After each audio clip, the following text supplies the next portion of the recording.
শুনে নেব এক নজরে। গতকাল অর্থাৎ 15ই নভেম্বর ভারত দক্ষিণ আফ্রিকা টি-20 সিরিজের শেষ ম্যাচে রেকর্ডের ফুলঝুরি।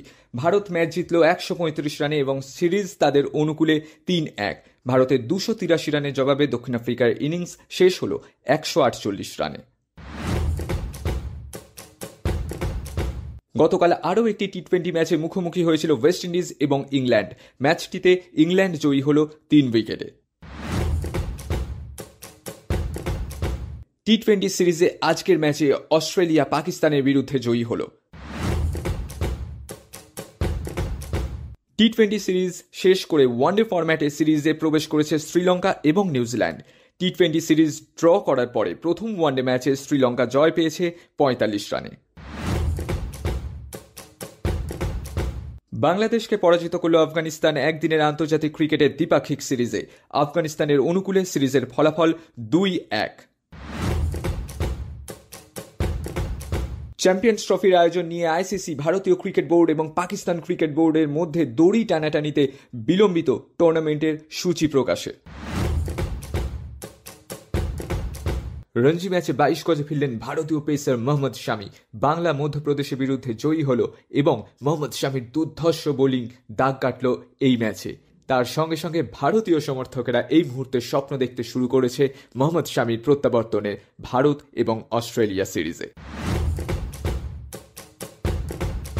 ভারতীয় ঘরোয়া ক্রিকেটের রেকর্ডে ছড়াছড়ি রঞ্জি ম্যাচে কেরালার বিরুদ্ধে হরিয়ানার বোলার অংশুল কম্বোজ এক ইনিংসে 10 উইকেট নিলেন। ভারতের প্রথম শ্রেণীর ক্রিকেট টুর্নামেন্টে 38 বছর পর কেউ ইনিংসে 10 উইকেট নেওয়ার নজির গড়লেন। রঞ্জি ট্রফির অপর ম্যাচে গোয়া অন্ধ্রপ্রদেশের বিরুদ্ধে জিতল এক ইনিংস ও 551 রানের ব্যবধানে। গোয়ার দুই ব্যাটার কাশ্যপ ওয়াখালে এবং স্নেহল কৌথাঙ্কর করলেন ট্রিপল সেঞ্চুরি। ইন্ডিয়ান সুপার লিগে 10ই নভেম্বর ওড়িশার বিরুদ্ধে 1-1 ফলাফলে ড্র করল মোহনবাগান। ফলে লিগ টেবিলের শীর্ষে যাওয়া এখনো সম্ভব হল না তাদের কাছে।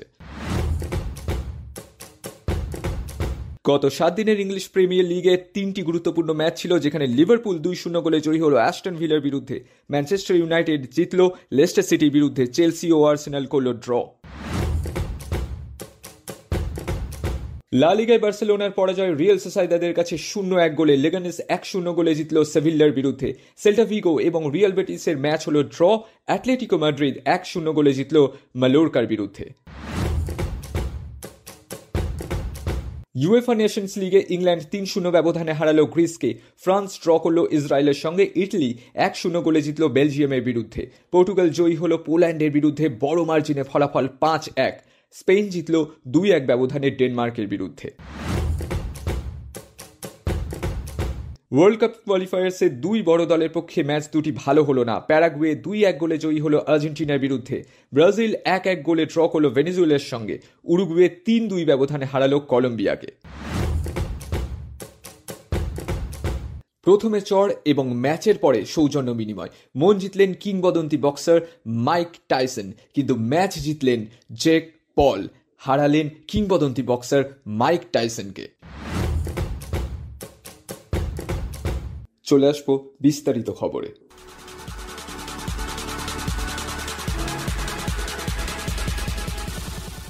ভারতের হয়ে সবচেয়ে বেশি টি-20 সেঞ্চুরির তালিকায় 3 নম্বরে সঞ্জু স্যামসন।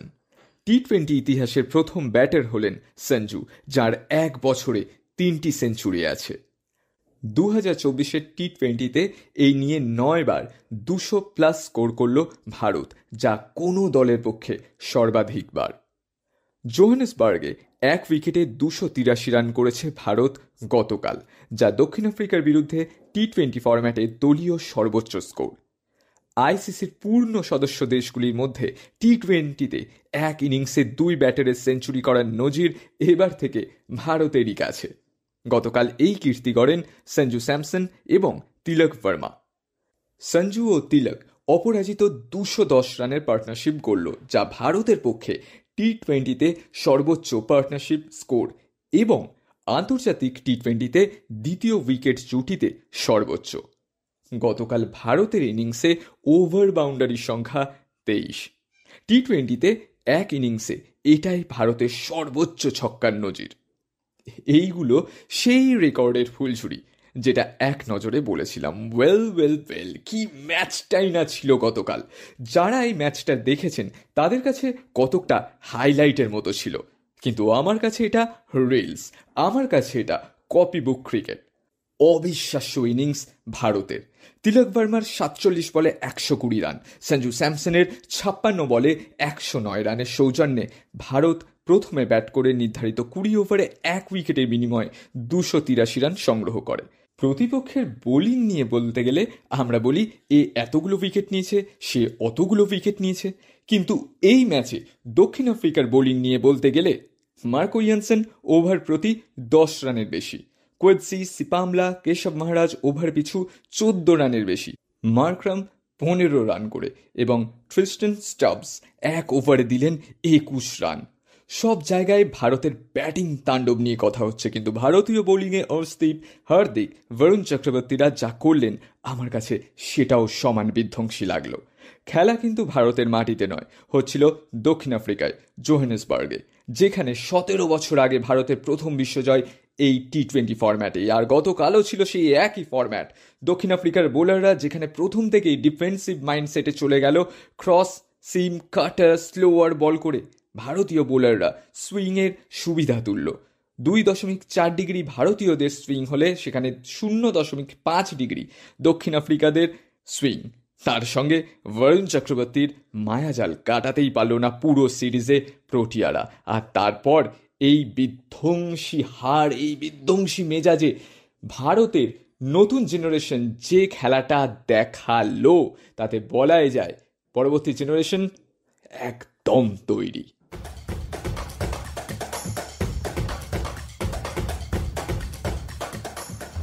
ক্রিকেট যে মহান অনিশ্চয়তার খেলা, ছোট থেকেই তা শুনে আসছি, প্রমাণও আছে বিস্তর। তবে হালফিলের ক্রিকেটে বিশ্বাস করতে অসুবিধা হলেও যেন প্রায়শই এই ঘটনা ঘটে চলেছে। জানি লিস্ট চাইবেন, তাই তো? আমি প্রস্তুতি নিয়েই রেখেছি। এই ধরুন মাসের প্রথম দিকে নিউজিল্যান্ডের কাছে ভারতের সিরিজ পরাজয় দেশের মাটিতে, তাও আবার টেস্টে। বাংলাদেশের বিরুদ্ধে আফগানিস্তানের সিরিজ জয়, তাও আবার ওয়ানডে ফরম্যাটে। আরও একটা সংযোজন, অস্ট্রেলিয়ার মাটিতে অস্ট্রেলিয়ার বিরুদ্ধে পাকিস্তানের সিরিজ জয়। শুধু কি জয়, যাকে বলে নাকা নিচোবানি খাওয়ানো। অপেক্ষা করতে হয়েছে 5, 10, 15 বা 20ও নয়, একদম 22টা বছর। তারপর পাকিস্তান জিতল অস্ট্রেলিয়ায়, অস্ট্রেলিয়ারই বিরুদ্ধে, তাও আবার ওডিআই ফরম্যাটে, যে ফরম্যাটে অস্ট্রেলিয়া গত বছরই বিশ্ব চ্যাম্পিয়ন হয়েছে। আর অন্যদিকে পাকিস্তান ক্রিকেটের বছর ঘুরে গেল, তবু মাঠে এবং মাঠের বাইরের ক্রিকেটীয় যুদ্ধে টালমাটাল।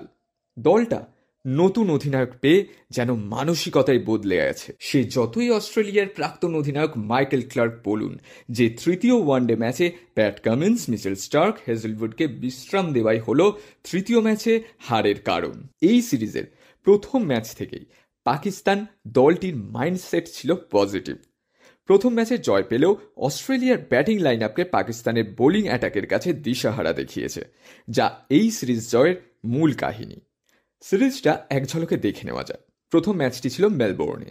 পাকিস্তান প্রথমে ব্যাট করে 46 ওভার 4 বল খেলে সবকটি উইকেটের বিনিময়ে সংগ্রহ করে 203 রান। অস্ট্রেলিয়া জয়ের জন্য প্রয়োজনীয় রান তুলে নেয় 33 ওভার 3 বলেই। মিচেল স্টার্ক 3 উইকেট নিয়ে ম্যাচের সেরা হন। চলে আসি দ্বিতীয় ম্যাচে। বলে ও ব্যাটে পাকিস্তানের চমকপ্রদ কামব্যাক। অস্ট্রেলিয়াকে 35 ওভারের মধ্যে 163 রান তুলতে দেয় পাকিস্তান। হ্যারিস রউফ একাই নেন 5 উইকেট। মাত্র 26 ওভারে পাকিস্তান 1 উইকেটের বিনিময়ে 169 রান করে জয়ী হয়। সিরিজ 1-1 অবস্থায় দুই দলের সামনে সুযোগ আসে জয়ী হওয়ার। সেই সুযোগ দু হাতে তুলে নিল পাকিস্তান। 2002-এর পর অস্ট্রেলিয়ায় এই প্রথমবার একদিনের দ্বিপাক্ষিক সিরিজে অস্ট্রেলিয়াকে 2-1 ফলাফলে পরাজিত করল পাকিস্তান। তৃতীয় ম্যাচে অস্ট্রেলিয়ার 140 রানের জবাব দিতে গিয়ে পাকিস্তান 26 ওভারের মধ্যেই জয়ী হল। হ্যারিস রউফ হলেন প্লেয়ার অফ দ্য সিরিজ। মনে করালেন 22 বছর আগে অস্ট্রেলিয়ার মাটি কাঁপানো পাকিস্তানের বিধ্বংসী জোরে বোলার রাওয়ালপিন্ডি এক্সপ্রেসকে।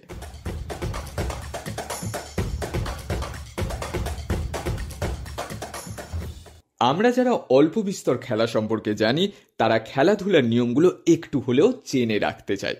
কিন্তু যারা রোজ পেশাদার খেলোয়াড় হিসেবে মাঠে নামে, তখন আশা করা যায় যে নির্দিষ্ট খেলাধুলার সহজ নিয়মগুলো সম্পর্কে ওয়াকিবহাল থাকবে। এই যেমন 10ই নভেম্বর ইন্ডিয়ান সুপার লিগে মোহনবাগান ও ওড়িশার ম্যাচটাই যদি ধরা যায়, ওই ম্যাচটিতে মোহনবাগানের আশিস রায়ের একটা ভুলের জন্য তার দল যুগ্মভাবে লিগ টেবিলের শীর্ষে পৌঁছানো দোরগোড়ায় পর্যন্ত যেতে পারল না। এই মরশুমের আইএসএলে 1 মাস আগে শ্রী কান্তিভারা স্টেডিয়ামে বেঙ্গালুরুর বিরুদ্ধে পরাজিত হওয়ার পরে আবার বাইরের মাঠে অর্থাৎ ভুবনেশ্বরে ওড়িশার সঙ্গে 1-1 ফলাফলে ড্র করল মোহনবাগান। এর ফলে 7 ম্যাচে 14 পয়েন্ট নিয়ে মেরিনার্স লিগ টেবিলের 2 নম্বরে। 8 ম্যাচে 17 পয়েন্ট পেয়ে শীর্ষে এখনও বেঙ্গালুরু। ম্যাচের একদম প্রথমে 4 মিনিটের মাথায় ওড়িশার রানাওয়ারে বল দিয়েছিলেন বক্সে। সেখানে তখন 2 দলের ফুটবলারদের ভিড়। আশিস রায় সেই বাড়ানো বলটা সোজা পাস করেন মোহনবাগান গোলরক্ষক বিশাল কৈথের দিকে। সেই সময় এত ফুটবলারদের মাঝে কার্যত তাড়াহুড়োয় বলটি হাতে তুলে নেন বিশাল। এটা ফুটবলের নিয়ম বিরুদ্ধ। নিয়মানুসারে গোলরক্ষককে তারই দলের কেউ যদি পাস বাড়ান ইচ্ছাকৃতভাবে এবং গোলরক্ষক যদি সেই বল হাতে তুলে নেন, তাহলে প্রতিপক্ষ দল পায় ফ্রিকিক, যাকে বলা হয় ইনডিরেক্ট ফ্রিকিক। আশিস চাইলেই বলটা ক্লিয়ার করতে পারতেন, কিন্তু কোন খেয়ালে তিনি গোলরক্ষককে ব্যাকপাস করলেন তা সবচেয়ে ভালো তিনিই বলতে পারবেন। গোল লাইনের 4.5 মিটার দূর থেকে ফ্রিকিক পায় ওড়িশা। সেখান থেকে গোল করলেন মোহনবাগানের হয়ে একসময় খেলা হুগো বুমো। পরবর্তীকালে মনবীরের গোলে ম্যাচে সমতা ফিরলেও তারপর সারা ম্যাচে অনেকগুলি সুযোগ তৈরি করলেও প্রতিপক্ষের বক্সে এক্সিকিউশনের সমস্যা হচ্ছিল মোহনবাগানের। ম্যাকলারেনের থেকে মোহনবাগানের সমর্থকদের প্রত্যাশা নিশ্চয়ই অনেকটাই বেশি, কিন্তু ওড়িশা তাকে প্রায় বোতলবন্দি করে রেখেছিল।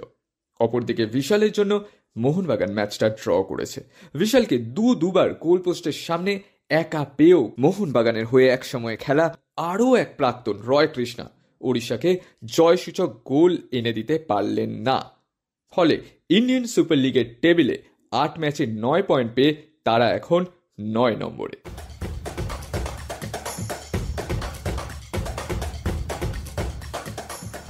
ক্লাব ফুটবলে কোনো দলই কয়েক সপ্তাহ টানা শান্তিতে থাকতে পারছে না। এই জয় তো এই হার, সমর্থকেরা এক সপ্তাহ খুশি তো পরের সপ্তাহেই বিমর্ষ। এই যেমন বার্সেলোনা কয়েকদিন আগেই লা লিগার ডার্বিতে কঠিন প্রতিদ্বন্দ্বী রিয়াল মাদ্রিদকে 4-0 ব্যবধানে পরাজিত করে বার্সা সমর্থকদের আনন্দ উপহার দিল। তখন মনে হয়েছিল এই বার্সেলোনা এবারের মরশুমে অপরাজেয় থাকতে পারে, কিন্তু 11ই নভেম্বর সেই ভুলটা ভাঙালো রিয়াল সোসাইদাদ। এই মরশুমের দ্বিতীয় পরাজয় লা লিগায় বার্সেলোনার। কথায় আছে, সকালটা দেখলে বোঝা যায় যে দিনটা কেমন যাবে। মাঠে নামার আগে জানা যায় গত ম্যাচে চোটের কবলে পড়া লামিন ইয়ামাল এই ম্যাচে খেলতে পারবেন না। সত্যি বলতে কি, ইয়ামাল নির্ভরতা বেশ ভালোভাবেই জাঁকিয়ে বসেছে এই দলটায়। 90 মিনিটে দলটা ভালো খেললেও গোল করার মতো পরিস্থিতি তৈরি হলেও ফিনিশিংটা আসছিল না। পুরো ম্যাচে লেভানডফস্কিরা 11টি শট নিলেও একটাও অন টার্গেট ছিল না সেভাবে। সেই সুযোগে 33 মিনিটের মাথায় ম্যাচের একটি মাত্র গোল এবং সোসাইদাদের হয়ে জয়সূচক গোলটি করেন জেরাল্ডো পেকের। তবে ম্যাচটা নিয়ে আলোচনা যে শুধুমাত্র বার্সেলোনার পরাজয়ের জন্যই হচ্ছে তা সর্বৈব সত্য নয়। 13 মিনিটের মাথায় লেভানডফস্কির গোল বাতিল নিয়ে আলোচনা বিস্তর।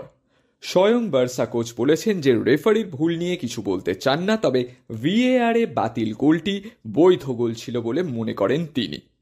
এও ঠিক যে তিনি স্বীকার করেছেন বার্সেলোনার এদিনের খেলায় ফাঁকফোকর অনেকটাই ছিল, যা দ্রুত সারিয়ে ফেলাটাই লক্ষ্য ফ্লিকের।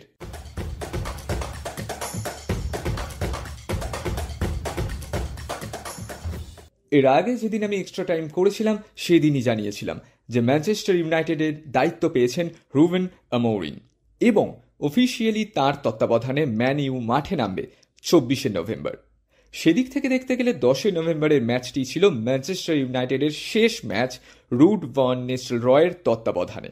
মাত্র 4টি ম্যাচের জন্য অন্তর্বর্তীকালীন কোচের দায়িত্ব পালন করেন তিনি, যার মধ্যে 3টি ম্যাচে জয় এবং 1টি ম্যাচে ড্র। শেষ ম্যাচেও জয় উপহার দিলেন তিনি ম্যান ইউয়ের সমর্থকদের। লেস্টার সিটির বিরুদ্ধে 3-0 ফলাফলে জিতল ম্যানচেস্টার ইউনাইটেড। যে সময় তাদের চিরশত্রু ম্যানচেস্টার সিটি দৌড়াচ্ছিল, তখন এরিক টেন হাগের ম্যান ইউ যেন ধুঁকছিল। আর এখন নিসেল রয় যখন লাল দুর্গকে সঠিক ট্র্যাকে এনেছেন বলে মনে করা হচ্ছে, তখন ম্যানচেস্টার সিটির দিন ভালো কাটছে না। এই ম্যাচে ম্যানচেস্টার ইউনাইটেডের হয়ে 2টো গোল করেন ব্রুনো ফার্নান্ডেজ এবং আলেহান্দ্রো গার্নাচো, আর একটি গোল হয় আত্মঘাতী। 38 মিনিটের মাথায় সেম সাইড গোল করেন লেস্টারের ক্রিস্টিয়ানসেন। প্রথম গোলটি আসে দিয়ালো এবং ব্রুনো ফার্নান্ডেজের যুগলবন্দিতে। লেফট উইংয়ে যে আক্রমণটা গড়ে উঠছিল, সেখান থেকে বলটা প্রথমে নেন দিয়ালো। এরপর ছোট্ট একটা ব্যাক হিলে তিনি বল বাড়ান ব্রুনো ফার্নান্ডেজের দিকে। বক্সের কাছাকাছি শট নেন তিনি, সেই শটেই আসে প্রথম গোল। ফার্স্ট হাফে মাঝমাঠ নিয়ন্ত্রণে রেখে ম্যানচেস্টার ইউনাইটেডের ফুটবলাররা আক্রমণে যাচ্ছিলেন, কিন্তু দ্বিতীয়ার্ধে তারা গোলা বারুদ ছোঁড়ার মতো মুহুর্মুহু আক্রমণে এগোচ্ছিলেন। সেই আক্রমণেরই ফসল গার্নাচোর গোলটি। গোটা ম্যাচের সেরা মুহূর্ত হয়ে থাকলো ওই গোলটি। ছোট্ট একটা জার্নি শেষ হলো ম্যানচেস্টার ইউনাইটেডের সঙ্গে নিসেল রয়ের। এই কয়েকদিনে এরিক টেন হাগের আমলে দলটার মধ্যে যে দমবন্ধ পরিস্থিতি ছিল, সেটা কাটিয়ে নিসেল রয় দলটাকে জয়ের সারণিতে ফিরিয়ে দিল। তার সাথে নতুন ম্যানেজার রুবেন অ্যামোরিমের হাতে তুলে দিল নতুন উদ্যমের ম্যানচেস্টার ইউনাইটেডকে।